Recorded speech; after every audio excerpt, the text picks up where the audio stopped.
You have 6 minutes. Thanks very much, Chair, and I want to welcome the Minister to the Chamber and to wish her well in her endeavours. And I think it's actually a positive move that we have a Minister with responsibility for the National Drug Strategy with the background that you have, Minister, but also that you have no other responsibilities. This could be your main focus. The background to this bill, of course, comes from the High Court case of March 2015, so we're over a year waiting for this piece of legislation. I have to say I agree with Senator Aodhán in her overall remarks, and that what we're doing here, this piece of legislation, flies in the face of what every other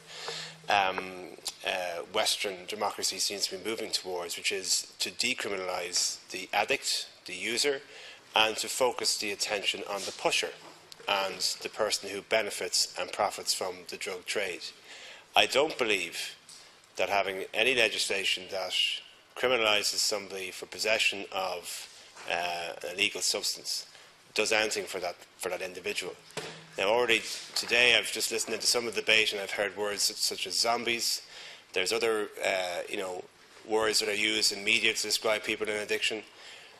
A number of months ago, 2 individuals died within a couple of hundred yards of each other. One in the toilets of Conley's station from an overdose. Another man was found after a number of nights exposed in the open air, having died of a heroin overdose as well. Now, these individuals didn't make the news. There was no march, there was no petition, there was no public outcry, there was no media interest. Because at some level somewhere, collectively we've decided that addicts are the authors of their own misfortune, and therefore their deaths are somehow self-inflicted. And if we continue to go along with that type of narrative, then we are destined to repeat the failures of the past. I don't believe it should be a criminal offence to be caught in possession of something that you are addicted to. I believe it's a waste of time. It's a waste of guarded time. I also don't believe that this piece of legislation should separate out the issue of the injecting centres. Now, in my previous role as Minister with responsibility for this area, I felt I'd gotten a long way down the road of getting the injecting centre agreed cross-party. It had been passed by Cabinet. It was to be included in this bill. I don't understand, Minister, with the best will in the world, why we have separated out these 2 pieces of legislation, why the injecting centre part has been separated to be dealt with at a later stage. It doesn't make any sense to me whatsoever. My suspicion is that the responsibility of government to react to the High Court case of March 2015 is what's foremost in the Department's mind and your own mind and in the government's mind, and that any progressive,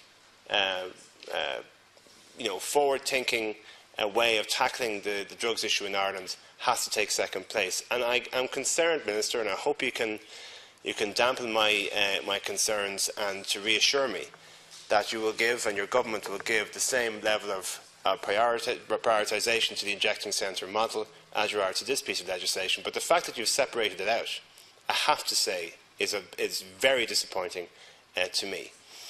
I feel that if we reinforce what we've always done, we're always going to get what we always have. People take drugs in Ireland. They always have, and it's quite likely that they always will. To demonise and to criminalise somebody who has an addiction problem is in many respects, I would suggest, to criminalise marginalisation.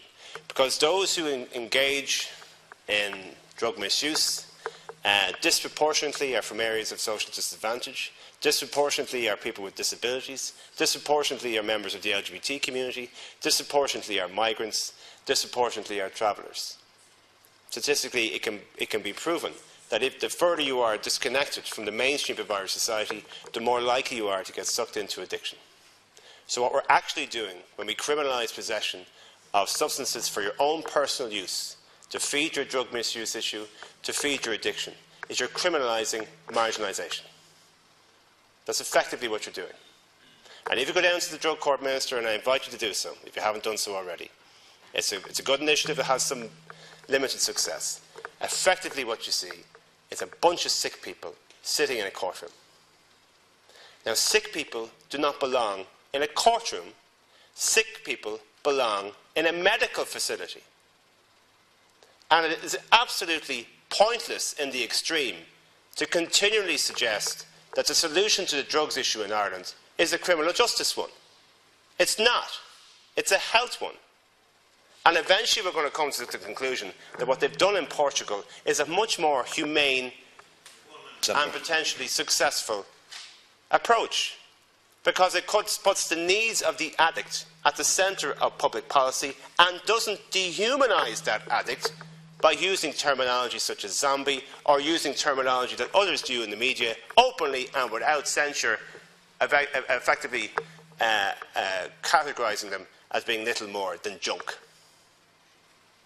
So I would suggest, Minister, while I'm happy to, and my party are happy to, see this piece of legislation progress to committee stage, I am disappointed at the separation out of the injecting centre.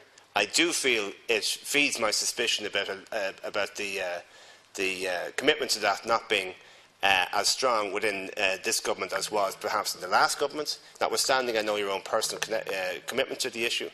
But fundamentally, I have no difficulty with controlling substances and ensuring that we continue to control substances that are causing intense harm. But if we continue to criminalise the possession of substances that people are addicted to because their bodies are crying out for them, well then we're just going to, I feel, continue along the road that has caused so much hurt. We had I'll finish on this last critic.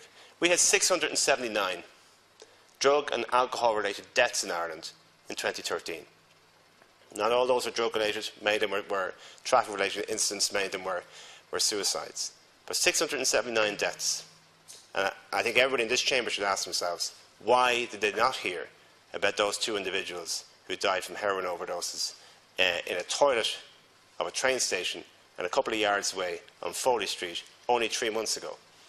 Because we continually blame the person who is the victim. Thank you, Senator.